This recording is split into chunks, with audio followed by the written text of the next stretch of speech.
Hello student, एक बार फिर से स्वागत है आपका अपने यूट्यूब चैनल संदीप जी के वर्ड में।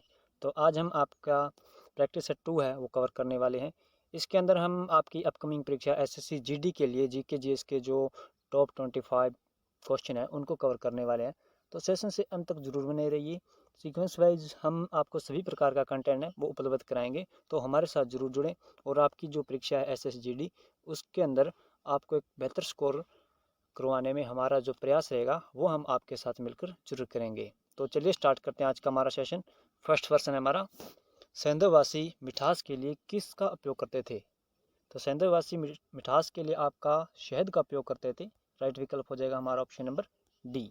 नेक्स्ट है हमारा, मोहनजोदड़ो किस नदी के किनारे स्थित था? रावी के, सिंधु, सतलज या फिर घग्गर? तो इसका हमारा राइट आंसर है सिंधु नदी के किनारे है वो मोहनजोदड़ो बसा हुआ था। तो हमारा राइट आंसर हो जाएगा ऑप्शन नंबर बी। इसी के साथ मोहनजोदड़ो के अंदर है वो आपके बृहद स्नान घर प्राप्त हुए थे। साथ ही इसे सिंधु का बाग भी कहा जाता है या फिर मृतकों का टीला भी इसे कहा गया है। इसी के साथ अगर आपसे परीक्षा में पूछ लिया जाए कि सिंधुवासी का वह शहर जिसे 7 बार नष्ट किया गया तथा 7 बार यह वो बनाया गया था, तो वह कौन सा था? तो वो भी आपका मोहनजोदड़ो हो जाएगा। तो हमारा राइट विकल्प है इस क्वेश्चन का बी। नेक्स्ट हमारा, तृतीय बौद्ध सभा का आयोजन है वो किसके द्वारा करवाया जाता है? तो ये आपका पाटलिपुत्र के अंदर है।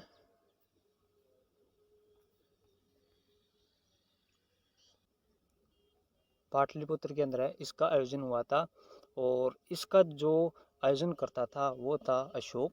राइट आंसर है हमारा ऑप्शन नंबर बी। नेक्स्ट है, ग्राम पंचायतों का गठन संविधान के किस अनुच्छेद में निहित है? अनुच्छेद 343 में, अनुच्छेद 243 या अनुच्छेद 47 या अनुच्छेद 40? तो इसका राइट आंसर हो जाएगा ऑप्शन नंबर डी। अनुच्छेद 40 है ये ग्राम पंचायतों के गठन से संबंधित है। नेक्स्ट है हमारा, भारत का नेपोलियन किसे कहा जाता है? तो भारत का नेपोलियन है ये आपके समुद्रगुप्त को कहा गया है। राइट आंसर है हमारा ऑप्शन नंबर ए। इसी के साथ अगर आपसे पूछ लिया जाए कि द्वितीय सिकंदर है वो किसे कहा गया है, तो ये आपका अलाउद्दीन खिलजी के लिए कहा गया है। नेक्स्ट हमारा, अकबर द्वारा श्री कलम की उपाधि से किसे विभूषित किया गया था? मोहम्मद हुसैन कश्मीरी को या अबू समंद या बीरबल को या फिर नरहरी को? तो अकबर द्वारा अबू समंद है इसे श्री कलम की उपाधि से है वो विभूषित किया गया था। राइट विकल्प हो जाएगा हमारा ऑप्शन नंबर बी। जबकि बीरबल है इसे कविराज की उपाधि दी थी बीरबल ने, साथ में महेश नामक। नेक्स्ट हमारा, किस मुगल बादशाह के समय को चित्रकारी का स्वर्ण युग कहा जाता है? तो इसका राइट आंसर हो जाएगा हमारा ऑप्शन नंबर ए। जहांगीर के समय को है वो मुगल काल में चित्रकारी का स्वर्ण युग है वो माना गया है। लेकिन अकबर द्वारा जो चित्रशाला है उसका निर्माण करवाया गया था। तो आपको ये दोनों ही पॉइंट है वो नोट करने हैं आगरा के अंदर। नेक्स्ट है हमारा, उपराष्ट्रपति अपना त्यागपत्र है वो किसको सौंपता है? लोकसभा स्पीकर को या मुख्य न्यायाधीश को या प्रधानमंत्री को या फिर राष्ट्रपति को? तो उपराष्ट्रपति है वो अपना त्यागपत्र है वो राष्ट्रपति को देता है। राइट आंसर है हमारा ऑप्शन नंबर डी। और राष्ट्रपति अपना त्यागपत्र है वो उपराष्ट्रपति को देता है। लेकिन यदि किसी कारण से अपने जो पद पर है या तो उपराष्ट्रपति ना हो या फिर राष्ट्रपति ना हो, तो जो हमारे मुख्य न्यायाधीश है उसको राष्ट्रपति या उपराष्ट्रपति अपना त्याग पत्र वो दे सकते हैं। तो इसका राइट आंसर हो जाएगा हमारा ऑप्शन नंबर डी। नेक्स्ट है हमारा, डी आर गॉडगिल मॉडल पर आधारित पंचवर्षीय योजना कौन सी थी? तृतीय, चतुर्थ, द्वितीय या फिर प्रथम? तो इस क्वेश्चन का हमारा राइट आंसर है जो चतुर्थ पंचवर्षीय योजना थी हमारी,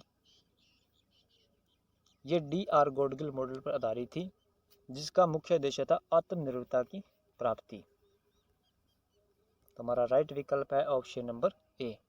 और हेरोड डॉमर मॉडल पे कौन सी आपकी पंचवर्षीय योजना आधारित थी? तो ये प्रथम थी। नेक्स्ट हमारा, ढोल मंजीरा बांसुरी किस शास्त्रीय नृत्य के प्रमुख वाद्य यंत्र है? तो सत्रिय नृत्य हो जाएगा आपका इस क्वेश्चन का एकदम से राइट आंसर, जो कि असम का है। इसके अंदर आपके ढोल, मंजीरा, बांसुरी है इनका प्रयोग किया जाता है। नेक्स्ट हमारा, कड़ंगम कहाँ का प्रसिद्ध लोक नृत्य है? तो कड़ंगम आपका हो जाएगा तमिलनाडु का, राइट विकल्प बी हो इस क्वेश्चन का। नेक्स्ट है, राष्ट्रीय महत्व के स्मारकों, स्थानों और वस्तुओं के संरक्षण का दायित्व अनुच्छेद में निहित है।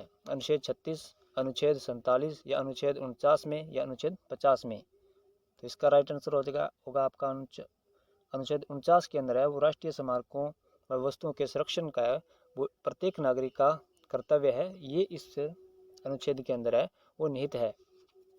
और अनुच्छेद 50 के अंदर है, वो आपकी कार्यपालिका का विभाजन है इसके अंदर।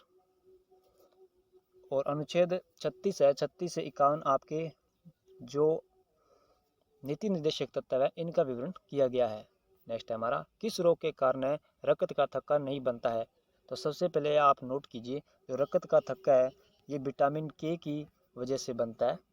और अगर मनुष्य के अंदर हीमोफीलिया की कमी हो जाए तो यह वो थक्का खून का नहीं बनने देता है। तो इस क्वेश्चन का हमारा राइट आंसर हो जाएगा ऑप्शन नंबर सी। नेक्स्ट है हमारा, शरीर में सबसे तेजी से कौन सा विटामिन बनता है। विटामिन के या फिर विटामिन डी या विटामिन सी या फिर विटामिन ए। तो विटामिन डी हो जाएगा इस क्वेश्चन का एकदम से राइट आंसर।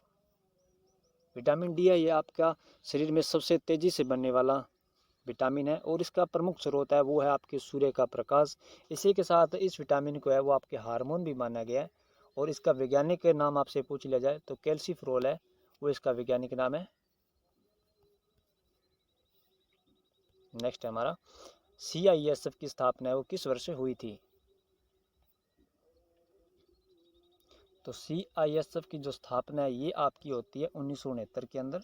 राइट विकल्प है हमारा ऑप्शन नंबर ए। जबकि 2003 के अंदर है ये आपकी SSB की स्थापना की जाती है इस वर्ष। और 1965 के अंदर है ये आपकी BSF की स्थापना है वो की जाती है। तो हमारा इस क्वेश्चन का एकदम से राइट आंसर हो जाएगा बी। और ITBP की अगर आपसे पूछ ले जाए तो ITBP जो कि इंडियन तिब्बत बॉर्डर पुलिस है, उसका जो गठन है वो किस वर्ष किया गया था। तो 1962 के अंदर है वो इसका गठन है वो किया गया था भारत चीन युद्ध के समय। नेक्स्ट क्वेश्चन है हमारा, अरावली पर्वतमाला है वो किसका उदाहरण है। अवशिष्ट पर्वत का या संचित पर्वत का या फिर वलित पर्वत का या फिर ब्लॉक पर्वत का। तो इस क्वेश्चन का हमारा जो राइट आंसर है कि अरावली जो पर्वतमाला है ये किसका उदाहरण है। तो ये वलित पर्वतमाला का उदाहरण है। राइट आंसर है हमारा ऑप्शन नंबर सी। अगर आपसे पूछ लिया जाए कि जो अरावली का विस्तार है वो सबसे अधिक किस राज्य के अंदर है, तो ये हो जाएगा आपका राजस्थान। तो हमारा राइट विकल्प है ऑप्शन नंबर सी। और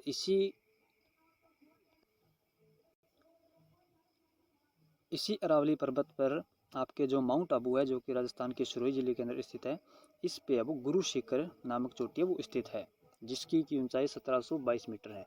तो वेरी मोस्ट इम्पोर्टेंट क्वेश्चन है। नेक्स्ट हमारा, रजिया सुल्तान निम्न में से किसकी पुत्री थी। तो रजिया सुल्तान है ये आपकी बलवन की इल्तुतमिश की पुत्री थी। राइट विकल्प है हमारा option number B. Razia Sultan के बारे में कुछ महत्वपूर्ण तथ्य है कि ये आपकी दिल्ली सल्तनत की प्रथम महिला मुख्य शासिका थी। इसी के साथ अगर आपसे इस पूछ लिया जाए कि रजिया का जो मकबरा है वो कहाँ पे स्थित है, तो ये आपका हो जाएगा कैथल हरियाणा के अंदर। और इसकी शादी पूछ ली जाए तो वो अल्तुनिया से हुई थी। तो हमारा राइट विकल्प है option number B. Next question हमारा, सूर्य के सबसे नज़दीक ग्रह वो कौन सा है। तो राइट विकल्प है हमारा बुध ग्रह, वो सूर्य के सर्वाधिक नज़दीक ग्रह। राइट आंसर हो गया हमारा ऑप्शन नंबर ए। नेक्स्ट हमारा, शिक्षा संबंधी सुधारों के लिए वुड डिस्पेच को लागू किया था। लॉर्ड डलहौजी ने या लॉर्ड कैनिंग ने या लॉर्ड मैकाले ने या विलियम बेंटिंग ने। तो इस क्वेश्चन का हमारा राइट आंसर है option number C. Lord Macaulay के द्वारा है वो वुड डिस्पेच को लागू किया जाता है। तो राइट आंसर है हमारा ऑप्शन नंबर सी। नेक्स्ट है, स्वदेशी आंदोलन के प्रचार प्रसार के लिए स्वदेशी बहादुर समिति की स्थापना है वो किसके द्वारा की जाती है। तो इस क्वेश्चन का हमारा राइट आंसर हो जाएगा option number D, Gopal Krishna Gokhale के द्वारा। नेक्स्ट है हमारा, क्रांतिकारियों का पिता है वो किसे कहा जाता है। दादा भाई नौरोजी को या बाल गंगाधर तिलक को या श्याम जी कृष्ण वर्मा को या फिर लाला लाजपत राय को। तो इस क्वेश्चन का हमारा राइट आंसर है श्याम जी कृष्ण वर्मा को है, वो क्रांतिकारियों का पिता भी कहा जाता है। और भारत के अंदर है वो अशांति का जनक है, ये किसके लिए कहा गया है, तो ये आपके बाल गंगाधर तिलक के लिए कहा गया है। तो हमारा राइट आंसर है ऑप्शन नंबर सी इस क्वेश्चन का। नेक्स्ट हमारा अहमदाबाद के करीब साबरमती आश्रम की स्थापना है वो किस वर्ष में की गई थी, तो ये आपकी की गई थी 1917 के अंदर, सॉरी 27 के अंदर। हमारा राइट आंसर होगा ऑप्शन नंबर सी, 27 के अंदर है वो साबरमती आश्रम की स्थापना की जाती है महात्मा गांधी के द्वारा। नेक्स्ट हमारा प्रथम गोलमेज सम्मेलन कब आयोजित किया गया था, तो प्रथम गोलमेज सम्मेलन है ये आपका लंदन के अंदर आयोजित किया जाता है और ये आपका लॉर्ड इरविन के द्वारा है वो आयोजित किया जाता है। और इसका आयोजन है वो आपका 12 नवंबर 1930 को किया गया था, लेकिन इसके अंदर है वो महात्मा गांधी उपस्थित नहीं हुए थे, जिसके कारण यह विफल हो गया था। जो द्वितीय हुआ था आपका गोलमेज सम्मेलन, इसके अंदर है वो महात्मा गांधी गए थे और तृतीय के अंदर महात्मा गांधी नहीं गए थे। अगर आपसे पूछ लिया जाए इन्हीं चार ऑप्शन में से कि महात्मा गांधी आपसे पूछ लिया जाए कि प्रश्न बनता है जैसे कि तीनों गोलमेज सम्मेलन में भाग लेने वाला व्यक्ति कौन था, जैसे महात्मा गांधी ऑप्शन में या जवाहरलाल नेहरू या फिर आपका वो डॉक्टर भीमराव अंबेडकर जी या फिर राजेंद्र प्रसाद, तो उस स्थिति में हमारा राइट आंसर है डॉक्टर भीमराव अंबेडकर जी है। इन्होंने आपके जो तीनों गोलमेज सम्मेलन हुए थे इनमें भाग लिया था। नेक्स्ट हमारा भारत की प्रथम मस्जिद 28 दिन का झोंपड़ा का निर्माता किसे माना जाता है, तो ये आपकी अजमेर के अंदर स्थित है और इसका निर्माण करता है वो कुतुबुद्दीन ऐबक को माना गया है। राइट विकल्प है हमारा ऑप्शन नंबर ए। और इसका जो हमारा लास्ट क्वेश्चन है वो है हाल ही में किस राज्य में ओणम त्यौहार का आयोजन किया गया था, तो ओणम त्यौहार है ये आपका केरल का एक त्यौहार है। तो राइट विकल्प हो गया हमारा ऑप्शन नंबर बी। तो दोस्तों आपने इस सीरीज़ के जितने भी क्वेश्चन किए तो उन सभी का जो स्कोर आपने है वो हमें ज़रूर कमेंट करना है कि आप अभी तक कितने परसेंट है वो सही कर पा रहे हैं।